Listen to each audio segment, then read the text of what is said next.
All right, welcome back to Doc Chat. I'm Adnan Wase, executive producer of POV Digital. This week we are having a conversation about our most recent broadcast, last night's After Tiller, which aired on PBS stations across the country and is now streaming free online also. Links below. The film tackles the subject of late-term abortion by profiling the only 4 doctors in the United States who perform them legally, as well as some of their patients. Taking your questions today, we have co-director Martha Shane. Here. Hi, Martha. Hi, how's it going? And Dr. Susan Robinson, who is one of those 4 doctors. And we also have Irin Carmon, who's a national reporter for NBC, who frequently writes about women's issues. Hey, everyone. And thank you, everyone, for joining us. Okay, so we're going to get started, but there's one person who's missing, which is Lana Wilson. Unfortunately, she could not be on the chat, but she did send us a message. So I'm going to read this message from Lana to you. And her message says, "Thank you to everyone who watched After Tiller on POV. I'm so sorry I can't be there for this Filmmaker chat. I'm in Japan making my next film, and we unexpectedly have to shoot in a remote location without internet." Okay, that sounds like a true story. But I'm sure that you'll enjoy talking with Martha and Dr. Robinson about the making of After Tiller. Okay, thank you, Lana, and we'll get her out of the way, and Martha will cover for. I'll do my best. So, Martha, maybe the first thing you can do is just help us out and describe the film briefly for the people who are coming to this chat who've not yet seen the film and who are attracted to this issue that we're also going to be discussing. Yeah, so the film is sort of an intimate, observational look at the lives of the 4 doctors in the U.S. who do 3rd trimester abortions openly. And we were sort of inspired to make the film. Lana, my co-director, and I watched the news coverage of Dr. Tiller's assassination and just talked a lot about how the mainstream news coverage wasn't going into a lot of the questions that we really had, which were, you know, what would motivate someone really to do this work when they knew that there were these threats and you know, he had to endure daily protests at his clinic. And so at first we thought maybe we could make a film about the life of Dr. Tiller. And then we thought, oh, actually there are these other doctors who are doing this, and wouldn't it be so much more interesting to go inside their lives? And we were really incredibly lucky that they actually agreed to be part of this film. So the rest is history. Okay, thanks, Martha. You know, one thing to maybe help us frame this conversation, maybe Irin could tell us, because the abortion question issue is not a new issue, but the thing that's unique about this film is that it's tackling the third term abortion in a way that we've never heard before. Could you just give us a quick overview about what's different about the conversations that we're having or the legislation around the 3rd term abortion versus the abortion the way we usually have this conversation? Well, the first thing I would say is that when it comes to opponents of abortion, pretty much everything is up for grabs, from the morning after pill, the IUD, all the way up to the kind of work that is featured in this film. They certainly would like to get rid of all of it. But I think from a sort of propaganda point of view or public relations point of view, there has been a campaign to demonize the women who get later abortions. And to kind of not humanize all of the different things that might be going on in their life, which you can see if you saw the film. Throughout the 90s, you had the so-called partial birth abortion bans that were first passed. It was vetoed by Bill Clinton. They were passed in various states. This was a ban on a specific abortion procedure that tended to happen later in pregnancy. And the main victory that abortion opponents had was to feature very graphic images of the procedure that really haunted a lot of people and politically were really difficult for the pro-choice movement and certainly for Democrats. And so there was I think there is this tendency to kind of scapegoat later abortions for political gain, and you've seen that in the last couple of years with the anti-abortion movement trying to replicate its success with those so-called partial birth abortion bans, which were ultimately upheld by the Supreme Court. You see a lot of states passing 20-week abortion bans. You saw the city of Albuquerque trying to target Dr. Robinson and Dr. Sella in particular by trying to pass a 20-week ban in Albuquerque, which they failed to do at the popular vote. So I think, again, this is a small number of abortions, but as you can see from the film, everybody comes to the table needing medical care for different reasons that are very important and very crucial to their lives. But these women have certainly become a political pawn as a way to make women who have abortions seem like they're callous or like they're being tricked. And the idea of focusing on this idea of this concept of fetal pain that they came up with is to further make people kind of identify more with what the fetus is going through than what the woman's going through. So it could not be more raw politically, the kinds of issues that are being brought to bear in the film. And this this Albuquerque vote, this is very fresh, recent news. This is as of in the last 12 months at the end of last year. November of last year, yeah. November of last year. Yeah. Can I jump in here? I just wanted to say thank you, Irin, that was a very complete description. The city of Albuquerque itself did not try to pass a 20-week ban. 2 people from Operation Rescue have moved to Albuquerque with the express purpose of closing down our clinic. That's and right. They are the ones who sort of fomented this 20-week ban business. No, you're right. And they're still there, and they're still trying to put us out of business. And they lost. And they were angry that they lost. But New Mexicans don't like to be pushed around. They're an odd bunch. They don't like to be bullied. Dr. Robinson, I'm just curious, what was that like for you? I know that you guys were trying to kind of let the political campaigners do their job during that period, but I mean, to be so specifically targeted that way right after you've made this very public, decision to be in the film, what was that like? Personally, it didn't really change anything for me, except that I had to not say anything publicly so that I wouldn't be representing the clinic in a way that they didn't want to be represented. In other words, I had to keep my mouth shut and let them do their campaigning. But other than that, it didn't really affect me personally. I remember being very surprised that it was defeated because everybody I talked to up until that time thought that this measure was going to pass. So it was just like such an amazing turnaround in the end of what felt like. And yeah, as you say, I think New Mexicans are not going to let a couple of outsiders come in and tell them, what rights they have. Right. It should be mentioned that yes, there are 4 now. Actually, we've trained another doctor, so there are now 5 doctors who do this work.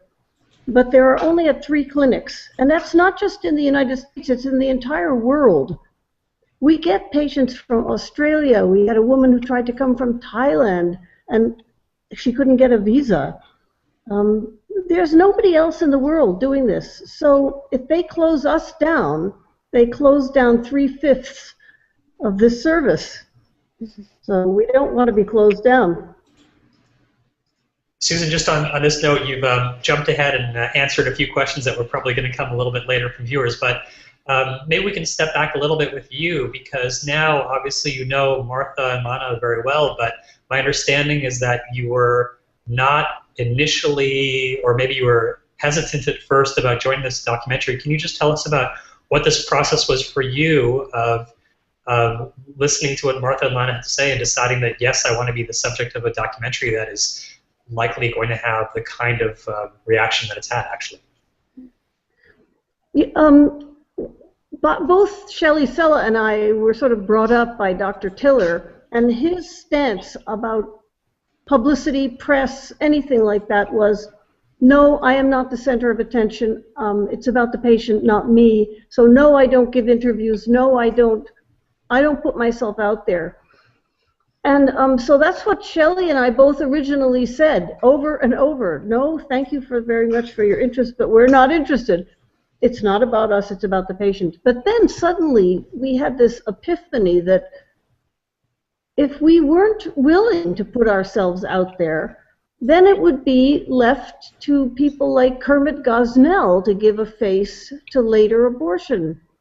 And we both thought that we changed our position from what Dr. Tiller used to say, and we decided to go very public and say, all the people who do this work are not like Kermit Gosnell or Stephen Brigham. The people who do this work think carefully about what they do and are doing it for ethical reasons.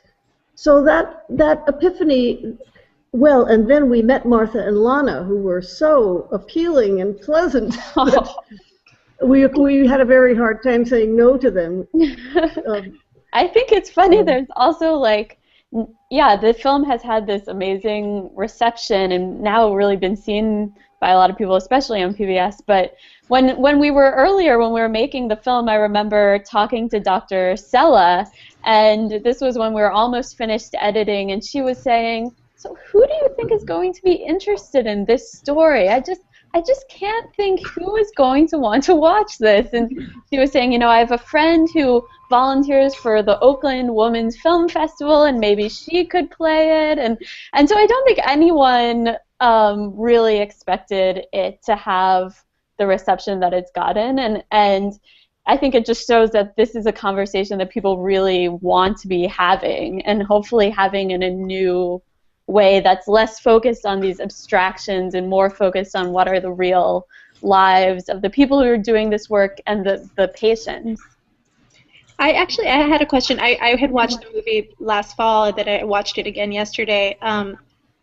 For both of you guys, how did it work with, you know, you didn't show the faces of any patients, but, you know, your patients are coming to you already in this very emotional moment. Like, how do you tell them, okay, do you want to be in this documentary, and then how do you navigate it from there? Yeah, I mean, definitely that was the biggest challenge. Once we realized that what motivated the doctors to do this work, as Susan can speak to more, is the patients and the fact that these patients are coming to them in the most desperate situations. We started talking to the counselors really at the clinics, who are the first people who talked to the patients when they came in.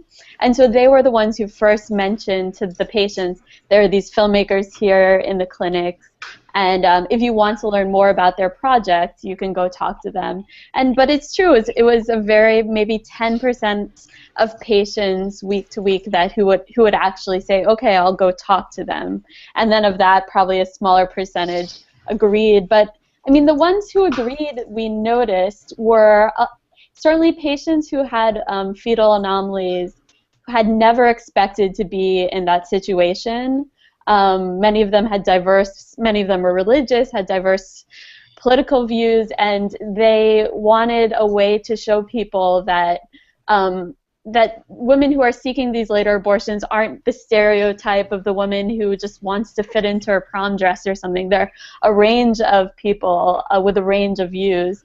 And so those people often were more interested in participating. And then also sometimes it was just people who were coming to the clinic by themselves, who didn't have a partner there to support them. And I think being sort of young, not terribly intimidating people ourselves, they could see us as friendly faces to be there in the background during their experience.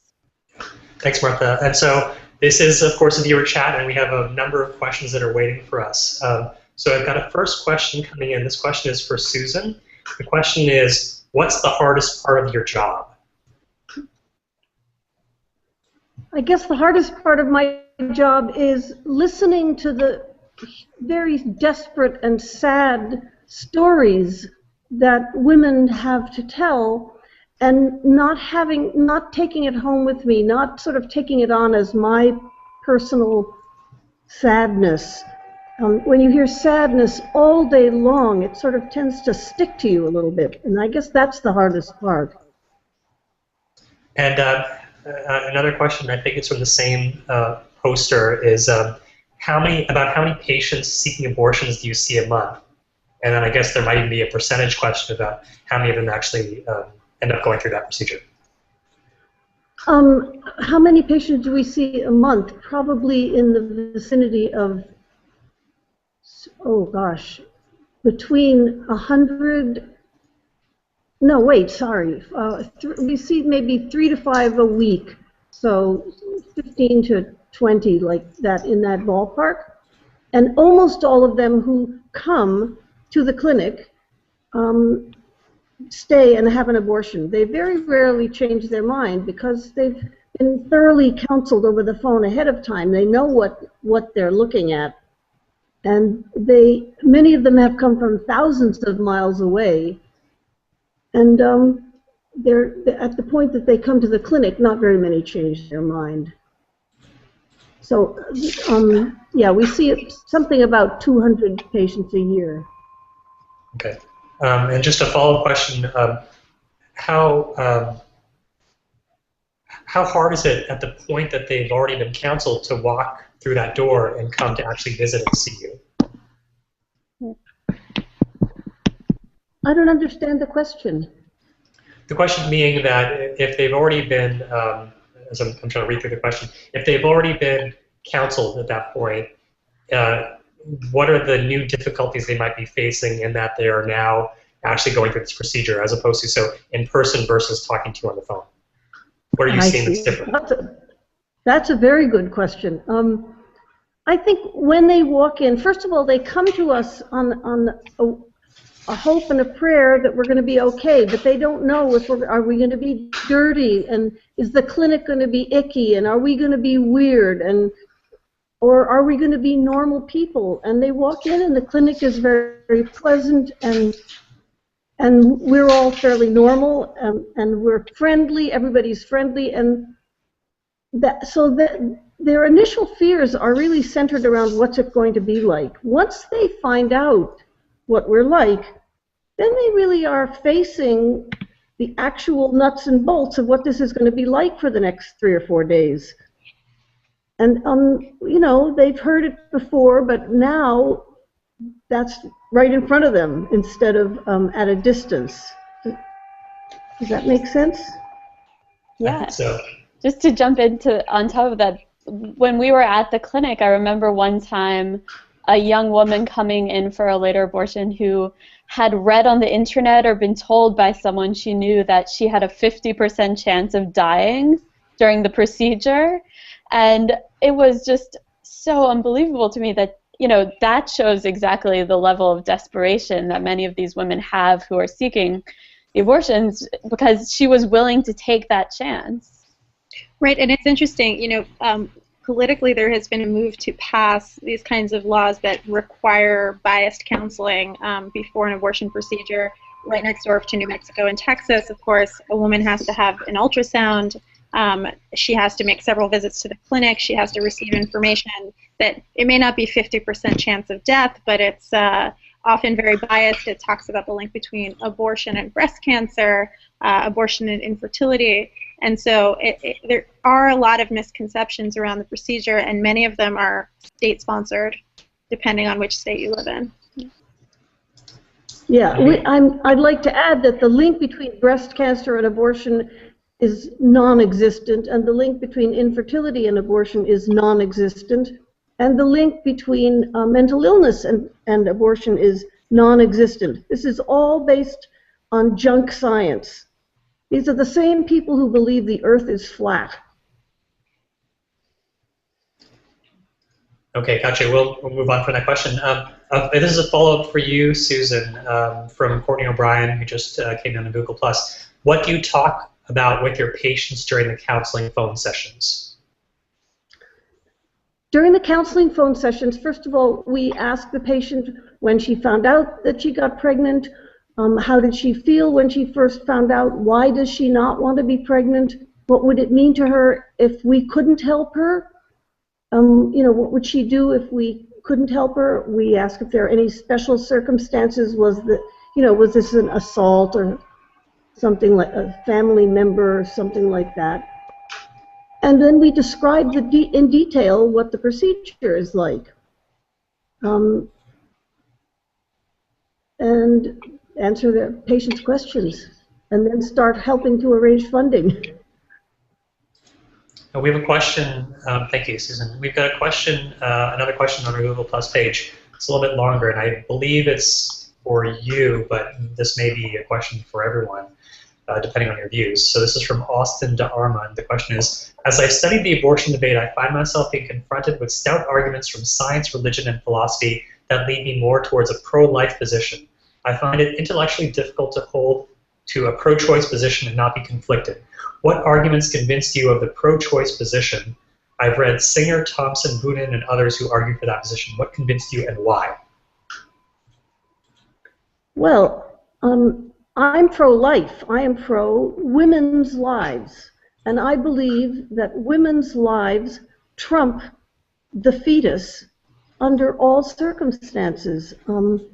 If a woman desperately wants not to be pregnant, for her to be forced to stay pregnant is treating her as a housing unit. And women are not housing units. They're autonomous human beings. And so if a woman comes to me, and with the varying degrees of desperation that women come, you know, in the third trimester, they're virtually all desperate. But in the first trimester, they may just feel very strongly, but they're not like ready to do something desperate. These women have thought carefully about what they're doing. They've thought carefully about why they're doing it. They understand perfectly well the stigma and the shame that is attached to this. In fact, they often say, I feel so irresponsible, but I can't have this pregnancy go on because I already have 3 children and I'm on welfare. Or I already have 2 children and I don't want to have to go on welfare. People come in with reasons like that, and I frankly feel that that woman and her ethical obligation that she is interpreting as her ethical obligation to her other children, that trumps the importance of the fetus. Women who are struggling with this decision are not struggling with the, is this right or wrong, so much as they're struggling at the other end of the ethical continuum with competing obligations. I should do this, but I also should do that, and the two are mutually exclusive. And women, many women, some women, the decision is very simple and straightforward, but many women go through a great deal of thought and soul searching and conscience searching because they see themselves as having two competing obligations, one to the fetus and one to their family. And usually their existing family, well, I shouldn't say usually because I don't see the people who don't come to us, but when they come to us, the reason that they've come is that their family has won that competition of competing obligations. Right, thanks, Susan, and thank you for everyone in Google Plus who's asking questions. I've got to also say, you know, about this film, we've received, I've lost count, but we've received thousands of comments, and I'm not sure how many questions. We're trying to pull the questions out of the noise of the comments. So I apologize if we're missing your questions. Keep posting to Google Plus, and we're going to try to get to as many as possible. This also means, as a reminder for all of our participants, we can try to shorten our questions, and that way we'll be able to get to more viewer questions. So, Irin, I have a question for you that's come in, which is, in your reporting on the issue, what is the biggest story right now regarding third trimester abortion? And then I guess there's a part two. What are the legal battles focused on? Well, I mean, so just to be clear, you know, and this is explained very well in the film, but just in case somebody missed it, you know, under Roe v. Wade, states are allowed to ban abortion in the third trimester as long as there are exceptions for a woman's health and life. And so at this point, you know, aside from you know political propaganda about this, that issue is pretty much settled. At this point, the live issue is one, these 20-week bans, which are not really being litigated. They're just being passed many times in states that don't even have providers like Dr. Robinson and Dr. Sella. And at this point, I would say that the most urgent and important issue for abortion access, in the sense that it's changing day by day, are these laws that are being passed in states all over the country, especially in the American South, that require that abortion providers have admitting privileges at local hospitals, often within 30 miles away. And these are requirements that are basically impossible to meet, and they've resulted in the closure of safe legal abortion clinics throughout, especially Texas. So, I wouldn't even separate out the issue of third trimester abortion, even though they are very acute, because I would say that at this point, all kinds of abortion access and contraceptive access are under legal and political assault, and they're all on a spectrum, but they're kind of going for all of it. And at this point, the biggest risk is that women living in Texas are going to resort to unsafe means, or already are, and are increasingly resorting to unsafe means to end their pregnancies because the clinics there have been shut down by the law. Right. Thanks, Irin. We've had a number of comments online. We're going to jump around a little bit to a different question. A lot of the questions and comments that we've actually seen in the last little while have been about the questions about you, Dr. Robinson, and Dr. Sella asking about the patients having regrets. And also, it was mentioned in the film a little bit that certainly they don't have regrets at that moment, but that they might later. So this is actually a question that's more of a filmmaking question for Martha, and that's actually come in from Suzanne Stack. Her question is, actually to repeat a little bit what I just said. One of the doctors made a good point that she doesn't know how it turns out for her patients, if they later have regrets or any other after effects. Did you consider interviewing any patients to find out? Yeah, I think that it would be really, of course, fascinating to see how people's decisions to have a later abortion play out in the course of their lives, because of course it's like any other huge life decision that you make. Sometimes you end up feeling like it was absolutely the right decision, and of course some people may feel regrets, but that's also a right that you have as an individual, is to make those sorts of decisions where you may feel regrets. But yeah, we were very focused first and foremost on the doctors, so we didn't want to leave their perspective and follow a patient further down the line. That was just a filmmaking decision to keep the film focused and not make it 4 hours long instead of 90 minutes, which it is. But I think it's a really interesting question, and certainly something that a film could explore. Next question coming in for Irin. What are actually I understand from your reporting as well, you've been embedded essentially on both sides of this issue and as far to the extremes as it gets. So the question here is, what are the extremists you talk to trying to achieve? It's a very pointed question, but if you can see, the pointedness. We're the extremists. Yeah. So one of the things that has really shaped the abortion debate is that the opponents to it are extremely committed. Dr. Robinson mentioned these two guys, Bud and Tara are their names, from Operation Rescue in Albuquerque. And they want to go for all abortion, but they were willing to settle for a 20-week ban. The movement is so activated. There are people who are, working full time just on harassing women outside of clinics. Whereas on the other side, frankly, a lot of the people who are involved in expanding access are doctors who are pretty busy. A lot of the patients that are seen are not really in a position to become very political because they're going through all the things that they're going through in their lives. So I think as a result, you do have amazing grassroots pro-choice activism, but you also have people who wake up every day and think that abortion is the biggest abomination that they have ever experienced and that they will ever see in their lifetime, and they're fully devoting themselves to fighting it. And I feel lucky as a reporter that a lot of them have allowed me into their fold. I think partly because they're willing to talk to anyone because they see themselves as evangelists. They certainly would like to use any media platform to get their message out there. They're aware that lots of people think that they're crazy. But, they are sincere about their views. It's just that,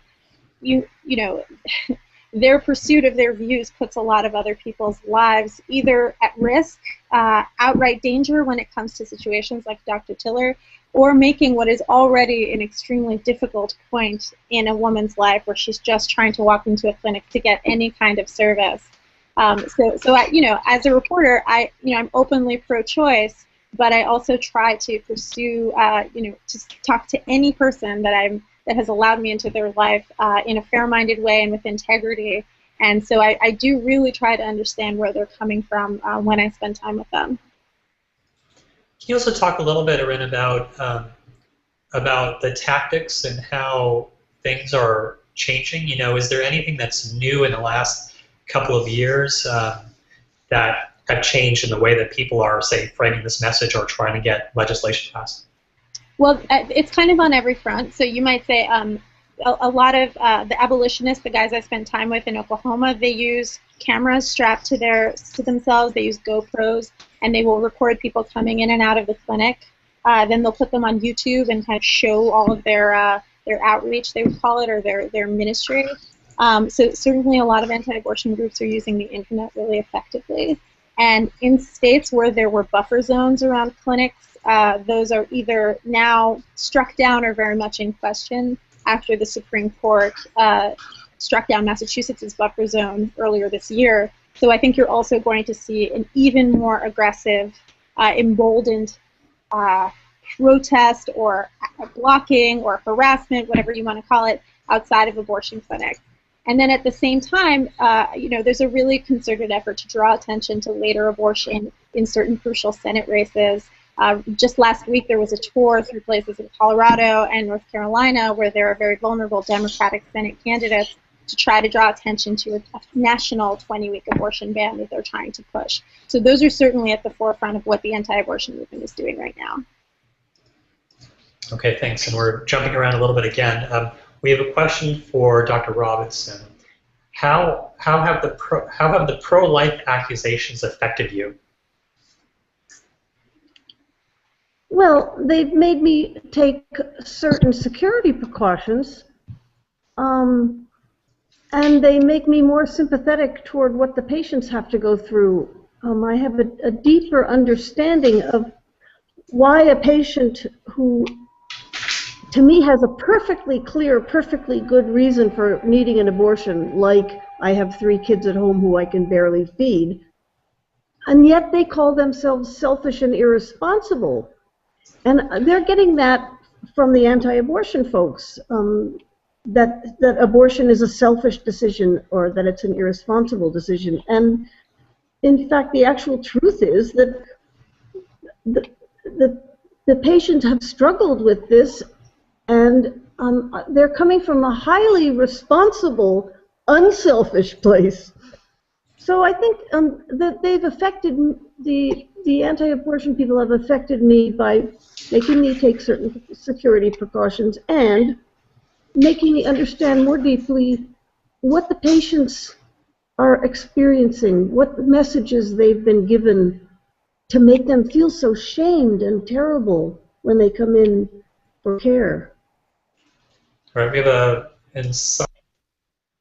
question that just came in from Margarita S. on Google+. And her question is very pointed, but very much similar to other questions that we've gotten, and this would be for you, Susan. And of course, it's very pointed, as many of these questions are. Since when do we have the right to make a decision that involves killing an innocent, defenseless human life? I'm sure you've got this question, or this type of question, many times before. I have had this question many times. My patient is the woman who is sitting before me, and she is seeking care for reasons that in her life are extraordinary circumstances, whatever they are.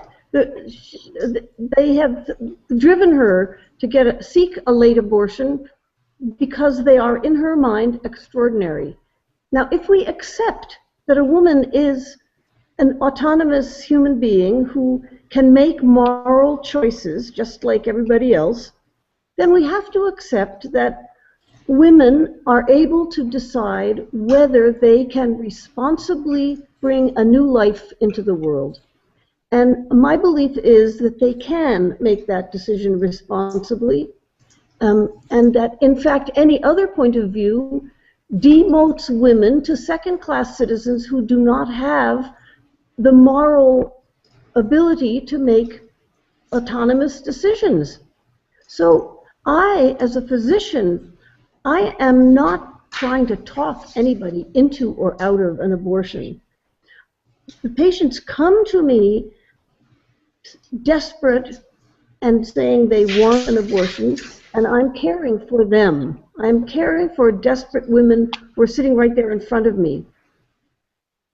Right. Thank you, Susan. Martha, this next question may be for you, and I think I might imagine that Susan's last answer is the answer also to this question. But the question is, what was the hardest thing for you to shoot? Yeah, certainly the most difficult thing was filming with the patients, because they were in such vulnerable situations, in most cases going through one of the most difficult things that anyone can imagine going through. So it was really emotional, and I think in a lot of cases, we actually really took our cues from the doctors. So we didn't try to make ourselves stay sort of stony-faced and removed, but we would sort of talk to the patients and interact with them and empathize with them like any other person would.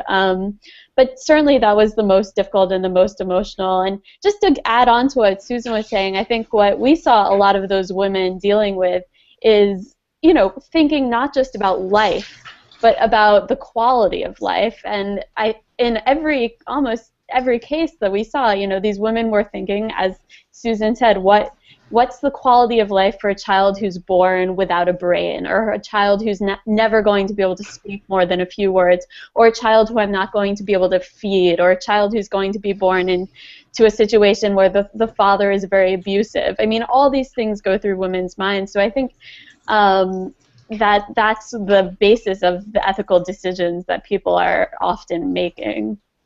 And if it's okay for me to jump in, I mean, I think one of the most valuable and intense parts of the film are, especially with you, Dr. Robinson, emotionally involved, getting very emotionally involved in these women's lives and thinking, how can I care for them, feeling sad for the things that they're going through, and then also really wrestling with those moral issues, not kind of laying down a black and white thing saying, this is difficult, but this is the decision that I have made after a reasoned and moral process through here. So I feel like a lot of the people who are kind of flooding in to demonize the film perhaps haven't watched just how thoughtful and complex and morally nuanced it is. That's exactly right. Yeah. Okay, looking for some other questions here. I guess there's a question of safety. I know, obviously there's a safety issue that Susan, that you're very aware of.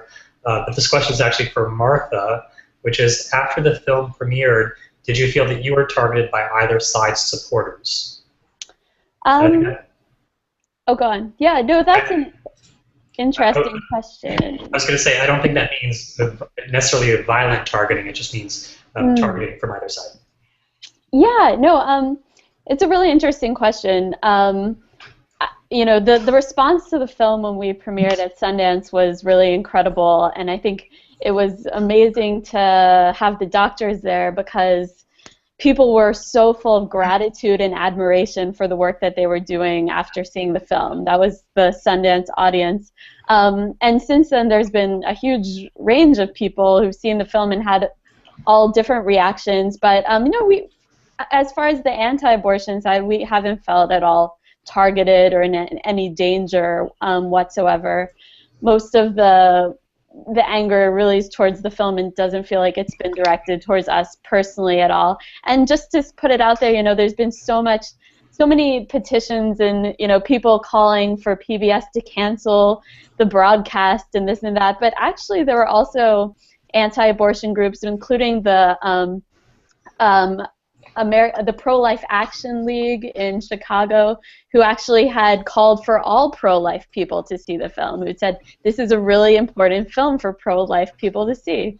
So I think that there's a range of views even on that point, and from the pro-choice side, there's been a lot of support for the film. I'd say the vast majority of groups have been very supportive. There also have been some groups who've been nervous about what the political effect will be, because the film does, it's very honest and it doesn't shy away from dealing with these difficult moral and ethical issues. So I think that made some some pro-choice groups nervous at first, but I think as the film continues to roll out, you can see how it really does make people more able to empathize with the patients and the doctors than anything else. Okay, this may actually be a follow-up question, and just also for all the people who are asking questions, we're trying to get through them as quickly as we can. This is a follow-up question for you, Martha. It comes from Dustin Siggins on our Google Plus page. Martha, you just mentioned patients, in quotes, and avoiding, in quotes, abstractions when it comes to patients. Why didn't the film show the non-abstract realities of what late-term abortion does to an unborn child? So I believe that this person is talking about why didn't we show the abortion procedure in sort of more graphic detail. I think that's where it's coming from, yeah. Right. I mean, our reason for that was, first of all, as filmmakers, we were committed to giving the patients a certain level of privacy, and I think that was an important line to draw, that we wouldn't be present for the actual procedure itself, though we were in the room for many of the medical steps leading up to the procedure. And I think also that what was most important to us was that people really understood exactly what this procedure entails. And so at the beginning of the film, we have a counselor who goes through and explains that this is a labor and delivery process and explains exactly how it's performed. And so I think there's so many misconceptions out there amongst people on all sides of the issue about what the later abortion procedure is, and most people who saw that were actually relieved to finally have a clear understanding of what that is. Yes, I wonder if the questioner has any idea what a late abortion consists of. Then he's saying that it should have been shown in the film. What would have been seen in the film is the preterm delivery of a stillborn fetus. And I'm not sure that that's something that needs to be graphically shown. It's a sad moment, but there's nothing is going to be revealed by that. Maybe he doesn't know what a birth looks like. I don't know. Well, we'll have to leave it at that. I don't think we're going to get into a conversation with that particular poster. Just keeping an eye on the clock, we have about 10 minutes left in this chat, so I'm going to try to speak even faster than I am now. But one of the things that you had mentioned, Susan, was that you are training another doctor, which would bring this list to 5. And there's a question that came in from a poster whose name is Sidewalk Health. And the question is, who is the other doctor who's been trained in the procedure? So it's a very simple question. Her name is Dr. Carmon Landau, and she's a family medicine doctor. She graduated from her family medicine residency and came and did a 1-year fellowship with us. And she's wonderful. We love her. And she's also not old. She's in her mid-30s. I mean, the rest of us are fairly old, long in the tooth. And there's a follow-up question on the same subject. I'm just reading the question. Under the difficult circumstances of abortion providers, is it hard for you to find the next generation of providers to carry on the practice? No, not at all. In fact, there are many, many doctors who are perfectly willing to do abortion care, but are unable because they work in a Catholic hospital, or they work in a hospital that's associated with a Catholic hospital, or they work in a setting where the practice manager doesn't want to put up with protesters and basically has buckled under and said no one can do abortions here.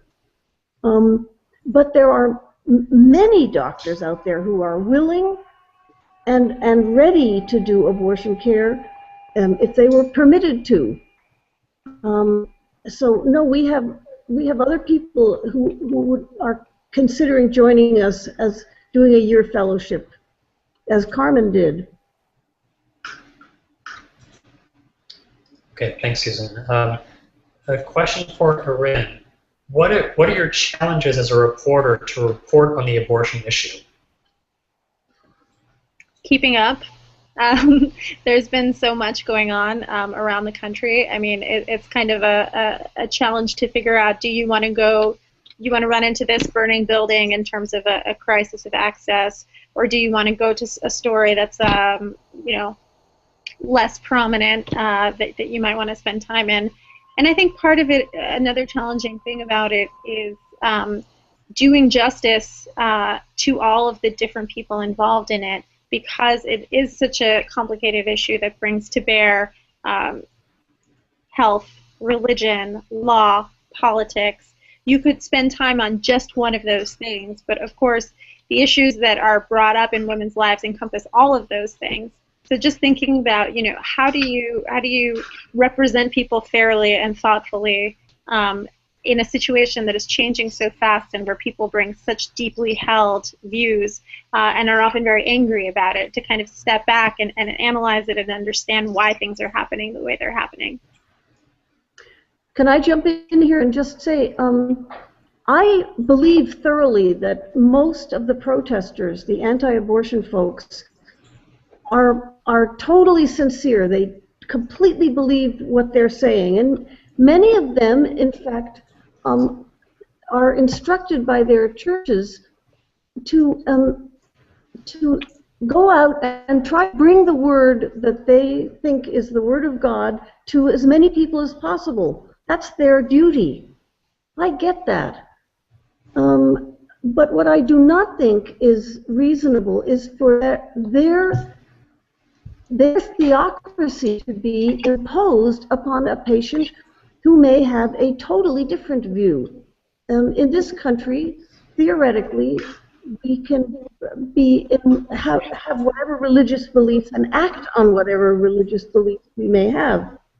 So I totally understand that these people are serious, but I think that not to let the patients express their seriousness in their point of view is basically turning this country into a theocracy.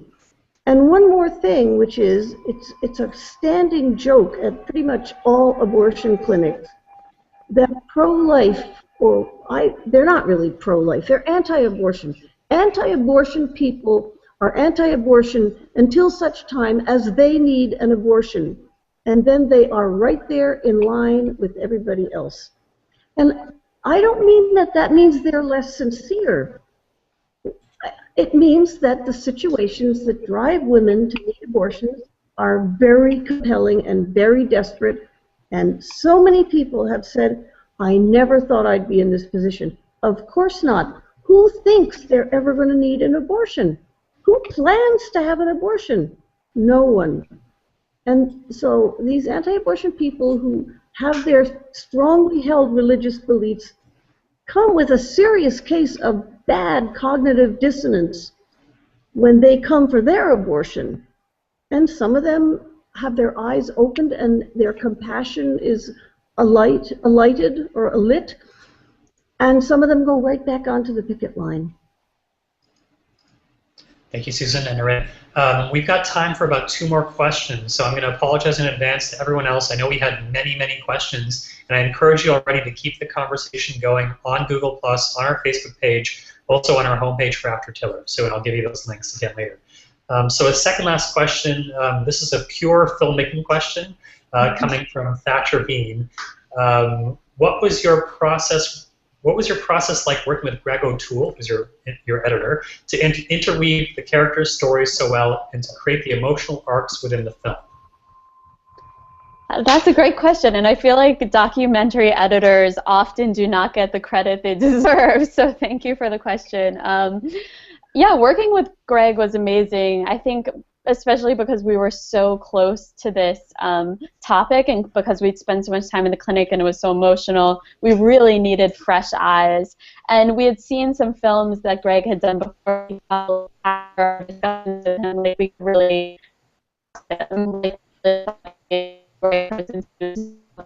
Martha, I think we're losing you a little bit. We lost you a little bit. And now you're back. Okay. So yeah, so that he was the right person to do this job. So we can just get footage on his own and all together and And I mean, really the biggest challenge was having 4 main subjects, which was the nature of, those were the people we had filmed, but that's the number of people who were still doing these abortions. So finding a way to just weave them together just took a lot of time. We edited for about 9 or 10 months, and in the end, I think we're able to find that balance of people, but it was definitely challenging. And Greg he really wrestled with these moral issues himself, and really was just incredibly thoughtful about how to present every person in the film in a way that would be fair, including the anti-abortion protesters and the patients and the doctors. Okay, thanks, Martha. The last question, because this chat obviously and the film is from a certain perspective, and that's the perspective that's that we're talking about during this chat. Can you just tell us, this is a question for everyone, particularly Martha and Susan, what else do you want to say outside of the film to this other side? And I'll start with you, Susan. Okay. First of all, there are 5 of us who do this openly. I'm sure there are other people who do it under the radar for their own patients, by word of mouth. But we are the 5 people who you can find if you are a desperate patient turning to the internet for help. So I'm sure there are other people who do this. It's not rocket science. Any OBGYN knows how to care for an intrauterine fetal demise. That's one thing. And the other thing is, I want to just stress again that women are able, they are complete moral agents. They are able to struggle with complex issues, particularly at the end of the ethical spectrum of competing obligations, not just right, wrong, but competing obligations. They are able to struggle with these issues, and they are uniquely qualified to arrive at the correct decision for themselves and their families. The people who are opposed to abortion, who have no knowledge of the situation, are maybe qualified to decide for themselves not to have an abortion, but they have absolutely no moral standing in making the decision for these patients. That's it. Okay, thanks, Susan. And Martha, how about you? What else would you like to tell people, especially on this opposing view? I think, the main thing that I would ask of people who are from the opposing point of view, who are anti-abortion, is just to watch the film. That's, we made the film with the hope that it would be viewed by people on both sides. And I think the film does give a lot of space for people to draw their own conclusions, and it really provokes people both on the pro-choice and the anti-abortion side to think more deeply about this. So I think what's frustrating for us is when people don't watch the film. Whenever someone takes that time, we're just incredibly grateful. So that's all I have to say. Okay, thanks, Martha. And on that note, if anyone is listening from the United States, the film is streaming online. So you can watch it right now and this whole month. If you did not watch it on last night's broadcast, or if you chose not to, you can still watch it at any time in the privacy of your home, anywhere you have an internet connection. So thank you, everyone. We'll have to end this stock chat on that note. If you would like to share a link to the film, we're streaming it this whole month, as I said, and we'll add that link below if it's not there already. And I know that people can stay connected with After Tiller through the POV website, pbs.org/POV/AfterTiller. Irin, what's the best way for people to stay connected with you and to read about your work? Through Twitter. My Twitter handle is IRIN. Twitter.com/IRIN. Okay, your first name is very easy to remember, and we'll add that link below as well. Thank you, everyone, for joining us. Our next chat will be next Tuesday. We'll be talking about The Genius of Marion, which is a documentary about one family's struggle to come to terms with Alzheimer's. We'll be joined by the filmmaker there and members of the caregiving community. Please stay connected with us on POV and on POV.org, and of course on Facebook and Twitter. Thank you again, everyone, for joining us. Thank you. Thank you so much. And thank you, everyone, for your questions. We'll see you next week.